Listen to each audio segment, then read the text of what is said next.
Donald Trump wants a wall. We all sort of get that at this point, but he doesn't just want any wall. He has incredibly specific designs on what this wall should actually look like.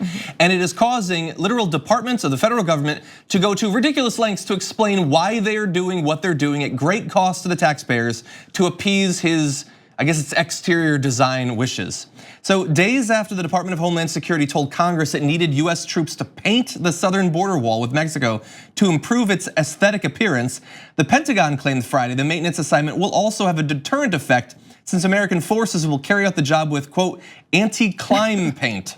The cost of the materials involved in the paint job is $150,000. It's expected to take 30 days. And lest you believe, $150,000 to paint the entire wall. No, it's like a couple miles to the wall. Don't get carried away. If they do this to the entire thing, it is going to be very, very costly. And so we know that he's been apparently talking about wanting it to be painted a particular color for literally months now at this point. And it looks like that is so laughable that they're now having to claim, no, it's to make it slippery or something. I know, right? Did you look up anti-climb paint? Because it's something I had never heard of before, ever in my life. I get it, sort of. Yeah. I imagine, have you seen one of those steel bollard fences? It looks tough to climb regardless, right. I would imagine. And anything you would use to get to the top, I imagine the paint's not gonna do much to it. Right. And so, is it really about the anti-climb though? I don't think so, and neither does Donald Trump apparently. So I wanna go back to May 16th when the Washington Post had a piece going into how Donald Trump wanted this wall to look and to function. It said then, the bollards or slats, as he prefers to call them, I don't know why you can't just call them bollards since they're bollards, should be painted flat black, a dark hue that would absorb heat in the summer, making the metal too hot for climbers to scale. That's what he told White House aides, Homeland Security officials, and military engineers. And so he wants it to look cool and ominous. He's got the Darth Vader thing going on, but he also wants it to be so hot that it will sear the flesh of anyone trying to climb it. But if you actually get past the hot surface, he's got a surprise for you at the top. He wants the tips of the bollards to be pointed, not round. The president insisted, describing in graphic terms the potential injuries that border crossers might receive. So he also wanted them, if they got to the top, to be gored on sharp points at the top. And then, and I don't even know what this is about really, he says that the wall's current blueprints include too many gates placed at periodic intervals to allow vehicles and people through, and he wants the openings to be smaller. That isn't even about hurting people or deterring people. That's just a guy who has no qualifications whatsoever in this area, that has no knowledge of what the needs of Border Patrol actually is in terms of what is the point of an opening in there? I assume because you need to get through, and if you need more of them, presumably it's because they think that they need that. But he doesn't think that it looks cool enough, and he thinks that the openings are too large. That's what he's spending his day on. I mean, just the fact that we started this conversation talking about wasting time and money on what a portion of the wall looks like. That's what it is, and they're admitting that that is what it is, but just saying there's a benefit also because this paint that comes in this color that he wants is going to be anti-climb paint. Which I still don't know exactly what that means. I have to assume that means it's slippery. I don't know, but there's a couple of different possibilities. It's what? It's hot. It's hot. Well, look, any black paint is gonna be hot. I don't know why that's particularly anti-climb, but that's what they're saying. So one of at least two things is going on, and I don't like either of them.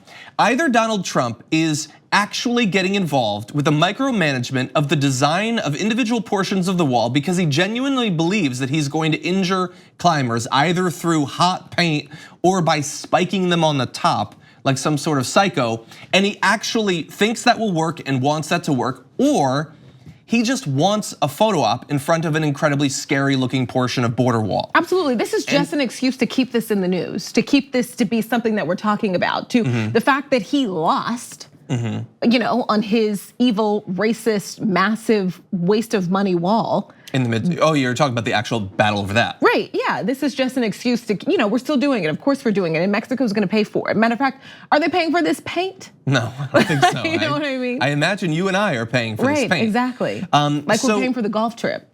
Yeah, now look, in the midterms, they tried to make the midterms about the caravan and people getting over the wall and scaring people. They put up the videos and they try to scare you with the videos of gang members and stuff like that. And they of course lost those midterms. I mean, as you point out, he seems to want to keep this in the news. Is that a good plan for him? The fact that we won in the midterms, does that make you feel a little bit more comfortable about us talking about this sort of thing, since it seems to be doing more to cause opposition to Donald Trump than support for him? How often have we decided that something was not a good plan for him, and then it turns out his base just doesn't care about logic?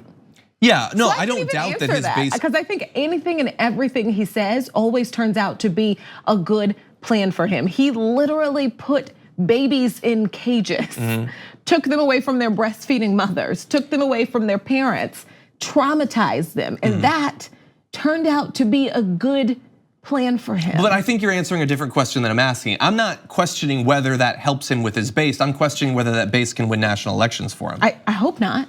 Because he did lose in the midterms. Right. And I agree, they're gonna like literally anything.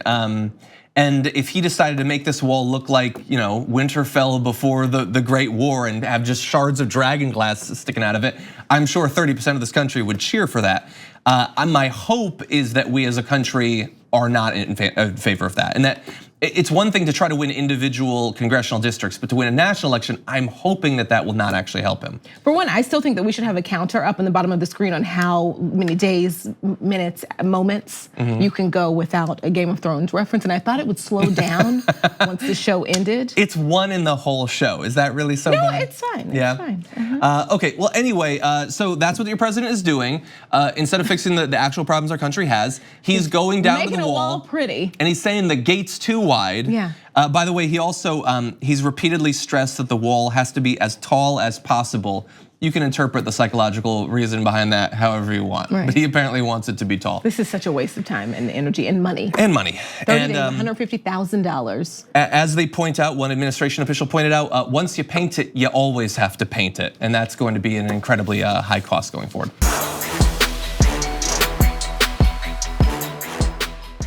Check out the Damage Report podcast each day, wherever you get your podcasts, whether Pocket Casts or Stitcher or iTunes. You can join me as I give you the news and stories you want, with a range of co-hosts and interview guests jumping in on the fun each day. Again, that's the Damage Report, wherever you get your podcasts. And if you get them at iTunes, don't forget to rate and review. Sometimes I'll read them live on the show.